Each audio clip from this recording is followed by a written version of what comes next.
रैपिडो आप ही ने बुक किया था? जी भैया। अच्छा, ओटीपी बताइए। और अभी तो रुको, क्लाइमैक्स अभी लिखिए भैया 85। अरे भैया वहाँ कहाँ पहुँच गए? ओटीपी बताना है। लिखिए ओटीपी 80। अरे भैया वहाँ कहाँ पहुँच गए यार? ओटीपी बताओ तुम। इधर उधर छटक रहे हो, इधर आओ। लास्ट अंक बताओ। 12। बैठो। अरे महाराज ऊपर कहाँ बैठ गए यार? नीचे बैठो। अरे यार नीचे बैठे मतलब सीट पर बैठो। पहली बार रैपिडो बुक किए हो का?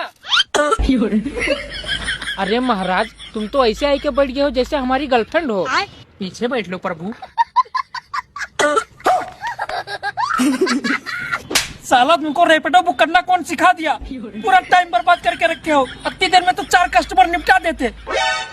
बैठ लो सही से यार। कौन है ये लोग? अच्छा ठीक है भैया, गुस्सा मत होइए, बैठ रहे हैं।